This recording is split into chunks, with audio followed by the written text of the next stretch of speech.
Bismillahirrahmanirrahim. Assalamualaikum warahmatullahi wabarakatuh. Pertama, perkenalkan, nama saya Luki Ilham Prayoga dari kelompok 3. Di sini saya akan menerangkan tentang rancangan survei. Oke, lanjut. Yang pertama, pengertian survei. Menurut Frankel dan Whelan, penelitian survei merupakan penelitian dengan mengumpulkan informasi dari suatu sampel dengan menanyakannya melalui angket atau wawancara untuk menggambarkan berbagai aspek dalam suatu populasi. Sedangkan Gui mengukuhkan bahwa survei merupakan penelitian yang berusaha mengumpulkan data satu atau beberapa variabel yang diambil dari anggota populasi tersebut pada penelitian. Secara lebih spesifik, MC Milan dan Schumacher menanyakan bahwa dalam penelitian survei, penelitian menyeleksi suatu sampel dari responden dan menggunakan kuesioner atau melakukan interview untuk mengumpulkan informasi terhadap variabel yang menjadi perhatian peneliti.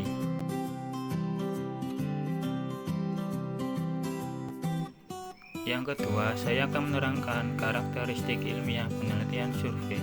Yang pertama, logis.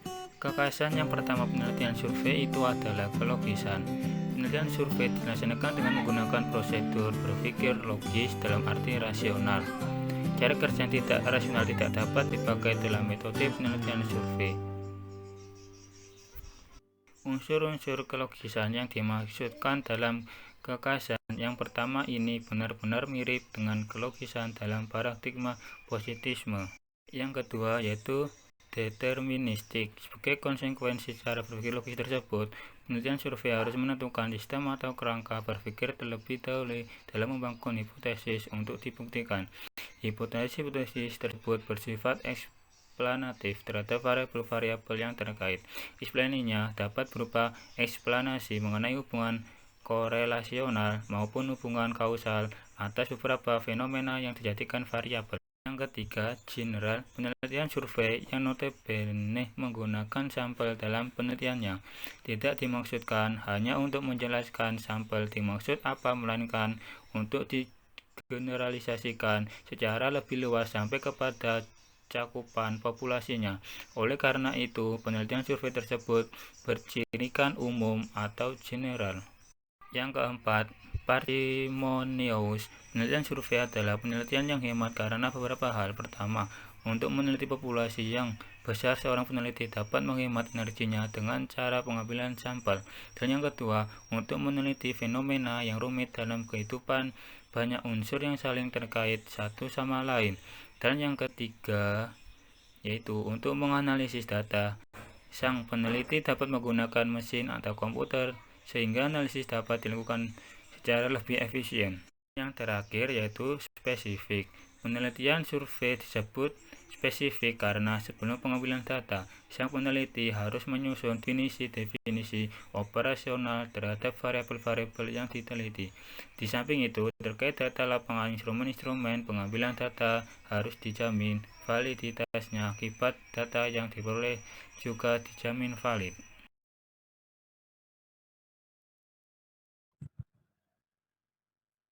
Tujuan penelitian survei.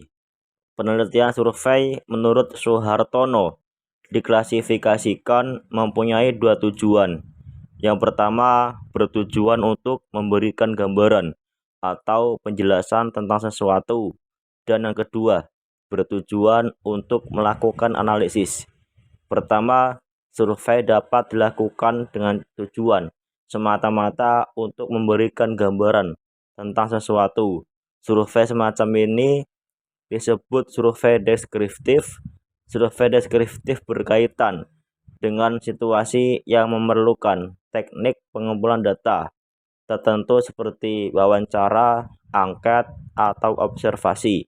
Apabila survei deskriptif ini menggunakan teknik statistik, maka statistik yang digunakan adalah statistik deskriptif, yakni tendensi sentral, ukuran penyebaran, dan ukuran korelasi.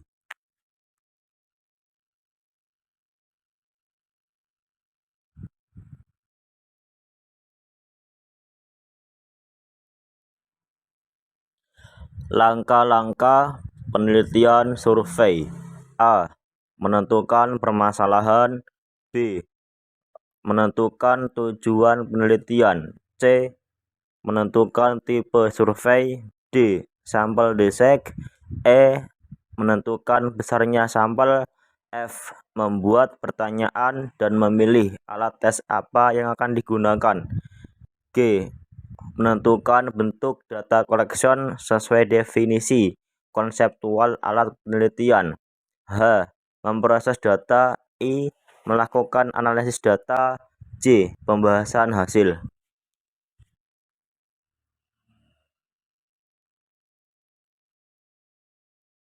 Sampling dalam penelitian survei. A. Simple random sample. Salah satu cara dari teknik ini adalah dengan mengambil bola undian secara acak yang sudah diberi nomor. B. Random sample. Teknik random sample pada hakikatnya sama dengan teknik simple random sample. Random sample biasanya dilakukan dengan cara diundi, namun unit yang sudah diundi bisa kembali. Random sample pada pelaksanaannya bisa menggunakan lotre undian atau tabel random. C. Systematic sample. Systematic sample dilakukan dengan cara membagi jumlah atau anggota populasi dengan perkiraan jumlah sampel yang diinginkan. Hasilnya adalah interval sampel.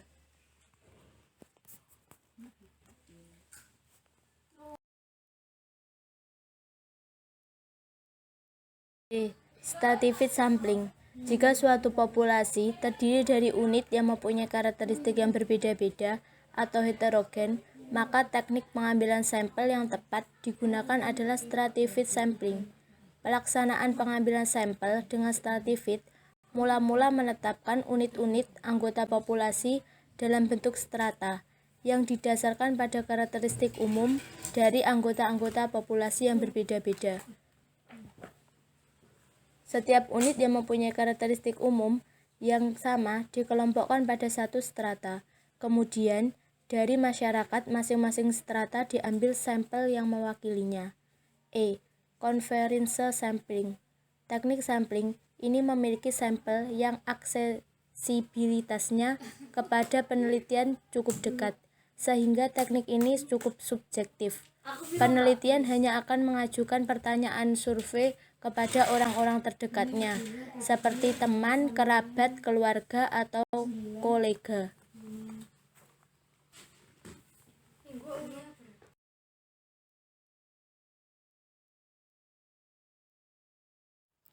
Berikutnya mengenai metode penelitian survei. Metode penelitian survei dibagi menjadi dua. Yang pertama, cross-sectional, yang kedua, longitudinal. Yang pertama, cross-sectional. Penelitian ini cocok untuk digunakan yang tujuannya bersifat deskriptif dan prediktif. Dalam desain ini, satu sampel atau lebih diambil dari populasi-populasi pada satu titik waktu yang sama. Yang kedua, longitudinal. Responden-responden yang sama disurvei dari waktu ke waktu untuk menelaah perubahan-perubahan pada mereka secara individual. Adapun kelebihannya adalah peneliti dapat menentukan arah dan derajat perubahan pada respon-respon secara individual. Desain longitudinal adalah desain survei terbaik bila peneliti ingin mengakses efek kejadian tertentu yang terjadi secara alamiah. Namun, kekurangannya yaitu data surveinya bersifat korelasional atau sulit untuk mengidentifikasi penyebab perubahan tersebut, atau sulit untuk memperoleh sampel responden yang setuju berpartisipasi dari waktu ke waktu.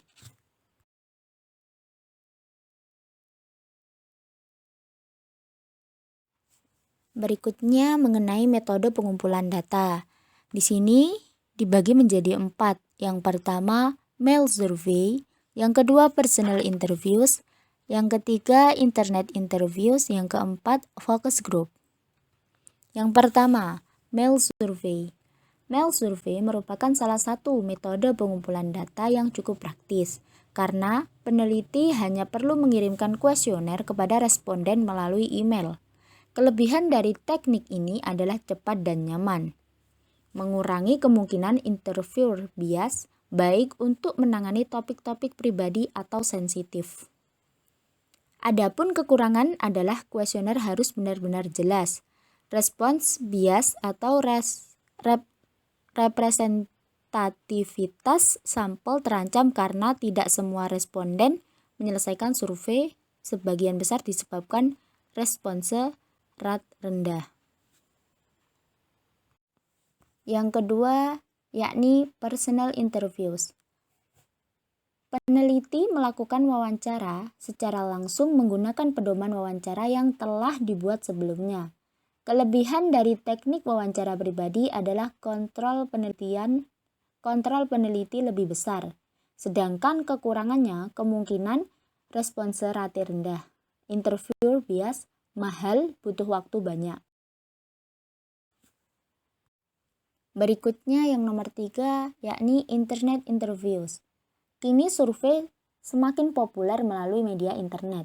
Biasanya, kuesioner terbentuk link form yang mampu diakses oleh siapa saja.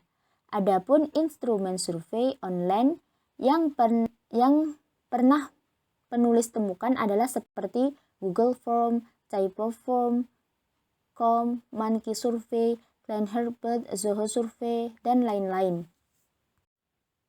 Kelebihan dari internet interviews yaitu murah dan efisien untuk mendapatkan respons survei dari sampel-sampel yang sangat besar, secara potensial sangat beragam, dan underrepresented, hemat waktu, tenaga, dan sumber daya alam, membuka berbagai kemungkinan penelitian lingkungan budaya, namun memiliki kekurangan yaitu sampel response lebih rendah dari telepon, dan selection bias. Tidak ada cara untuk menghasilkan random sampling, kontrol peneliti kurang. Berikutnya yang terakhir nomor 4 yaitu focus group. Focus group atau FGD adalah diskusi terfokus dari suatu grup untuk membahas suatu masalah tertentu dalam suasana informal dan santai. Kelebihannya membuat orang berbicara tentang sikap dan persepsi mereka. Informasi mendalam dapat menggunakan sumber yang berbeda-beda, baik untuk riset kualitatif. Kekurangannya yaitu tidak efisien, sampel sedikit, harus memiliki moderator yang baik, sulit dilakukan untuk topik sensitif.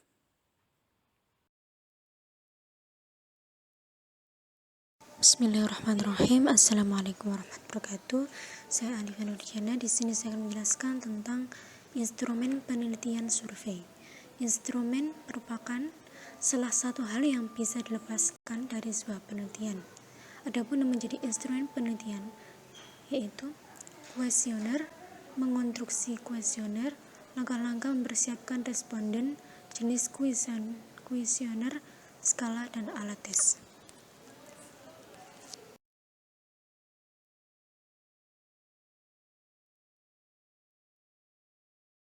Bismillahirrahmanirrahim. Jenis-jenis data penelitian. Data penelitian yang dikumpulkan tentunya beragam. Adapun macam-macam data penelitian menurut Nasion adalah sebagai berikut. A. Nominal adalah ukuran yang paling sederhana, di mana angka yang diberikan kepada objek mempunyai arti sebagai label saja, tidak menunjukkan tingkatan apapun. B. Ordinal. Selain memiliki nama juga memiliki peringkat atau urutan, digunakan untuk mengurutkan objek yang paling rendah sampai yang paling tinggi dan sebaliknya.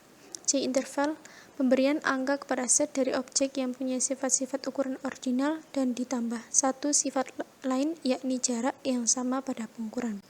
D. Rasio, ukuran yang meliputi semua ukuran di atas ditambah dengan satu sifat yakni ukuran yang memberikan keterangan tentang nilai absolut dari objek yang diukur.